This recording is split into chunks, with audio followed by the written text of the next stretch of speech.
రాష్ట్రంలో రోజుకో సవాళ్ళ పర్వం అయితే నడుస్తుంది.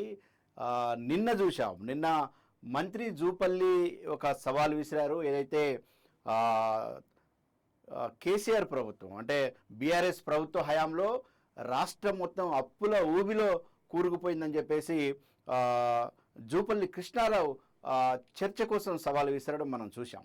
అయితే ఈ చర్చని ఏదైతే జూపల్లి విసిరిన సవాల్ని చాలా సీరియస్గా తీసుకుంది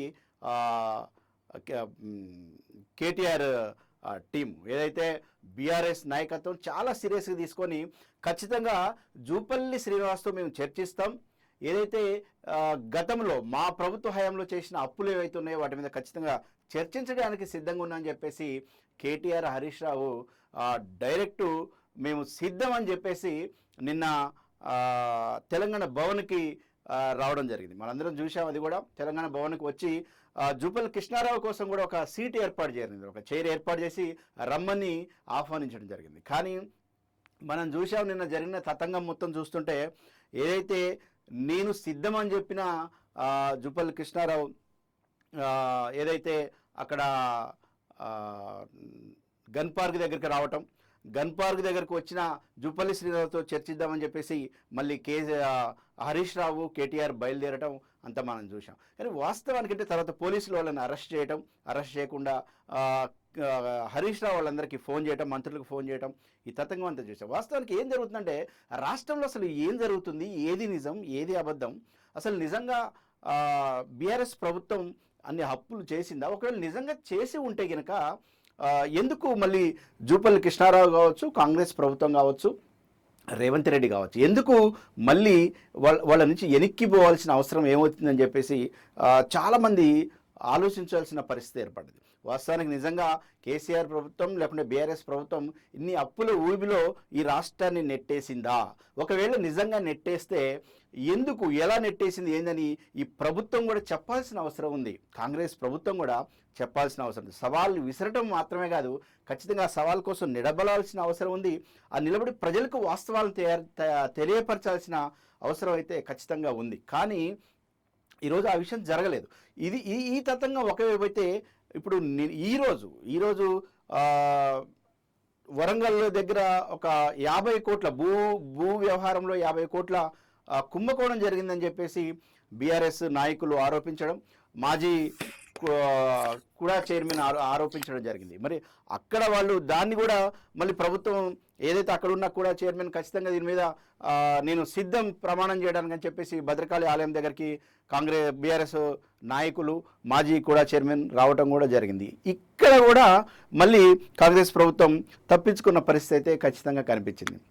ఓవరాల్గా చూస్తే నిజంగా అసలు ఏం జరుగుతుంది, ఈ రాష్ట్రంలో ఎలాంటి సిచ్యువేషన్ జరుగుతుంది, నిజంగా ఒక ప్రజాపాలన నడుస్తుందా, నిజంగా ఏదైతే రైతులకి జరగాల్సిన న్యాయం జరుగుతుందా, రైతులకు రావాల్సిన ఏదైతే రైతు బంధు కరెక్ట్ ఒక పద్ధతి ప్రకారం, ఒక వ్యవస్థ ప్రకారం ఇచ్చిన హామీల ప్రకారం నడుస్తున్నాయా, 6 గ్యారెంటీల హామీల ప్రకారం ఖచ్చితంగా నడుస్తున్నాయా అని చెప్పేసి ప్రజలు ఆలోచనలో పడ్డ పరిస్థితి అయితే ఖచ్చితంగా కనిపిస్తుంది.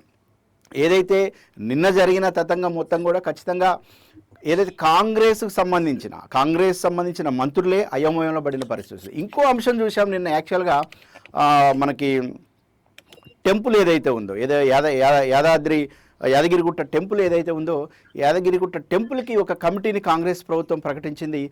ఆ విషయంలో చూసినా కానీ గందరగోళ పరిస్థితి నెలకొన్నట్టయితే ఖచ్చితంగా కనిపిస్తుంది. ఏదైతే మనం ఎండోమెంట్ మంత్రి ఎవరైతే ఉన్నారో కొండా సురేఖ ఎండోమెంట్ మంత్రి మొన్నటి విదేశాల్లో ఉండే, కనీసం ఆమెకి అంటే సంబంధిత మంత్రికి కూడా కనీసం సమాచారం లేకుండా ఆ టెంపుల్ యొక్క కమిటీని ప్రకటించారంటే నిజంగా ఇక్కడ ఏం జరుగుతుంది, ఎలా జరుగుతుంది అనేది చాలా అస్తవ్యస్తమైన పరిస్థితి కాంగ్రెస్ ప్రభుత్వంలో నడుస్తుందని చెప్పేసి కొంత ప్రజలు చర్చించుకున్న పరిస్థితి అయితే కనబడుతుంది. అదేవిధంగా ఏదైతే తెలంగాణ రాష్ట్రాన్ని వ్యతిరేకించారో, ఎవరైతే తెలంగాణ రాష్ట్రాన్ని ఖచ్చితంగా వ్యతిరేకించారో వాళ్ళు ఎవరైతే చిరంజీవి సంబంధించిన వైఫ్ వారికి కమిటీ మెంబర్గా ఇవ్వటం కూడా ఒక చర్చకు దారితీసిన పరిస్థితి అయితే నెలకొంది. ఓవరాల్గా చూస్తే కనీసం పిసిసి అధ్యక్షుడు ఎవరైతే ఉన్నారో మహేష్ గౌడ్ కూడా కనీసం కొన్ని సమాచారాలు లేనట్టుగా ఈ వ్యవస్థ నడుస్తుందంటే ఎలాంటి సిచ్యువేషన్ ఈ రాష్ట్రంలో జరుగుతుందో, ఎలాంటి పరిస్థితులు ఈ రాష్ట్రంలో నెలకొన్నాయో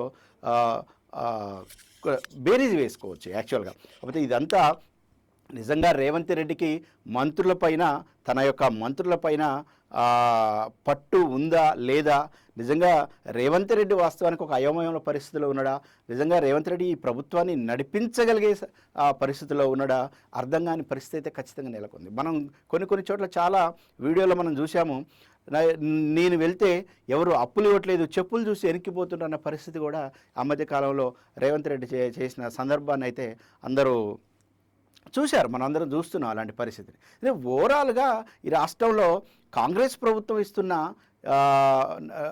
ఏదైతే 6 గ్యారెంటీలకు సంబంధించి కావచ్చు, ఇంకా వేరే అంశాలు కావచ్చు, ఏ అంశాలు చూసినా కానీ ప్రజలు కావచ్చు, బీఆర్ఎస్ పార్టీ కావచ్చు, లేకపోతే ప్రతిపక్షాలు కావచ్చు, వీళ్ళందరూ కూడా కాంగ్రెస్ పార్టీ యొక్క పరిపాలన అస్తవ్యస్తంగా ఉన్నదని చెప్పేసి అయితే క్లారిటీగా అర్థమవుతున్న పరిస్థితి కనిపిస్తుంది. ఇలాంటి ఏదైతే ఈ సవాళ్ళు, ప్రతి సవాళ్ళు ఇవి కాకుండా ఖచ్చితంగా ఏదైతే ఏ సవాళ్ళనైతే ఈ ప్రభుత్వం స్వీకరిస్తుందో ఆ సవాల్ని ఖచ్చితంగా అసెంబ్లీలో చర్చించాల్సిన అవసరం ఉంది, ప్రజలకి వాస్తవాలు తెలపాల్సిన అవసరం ఉంది.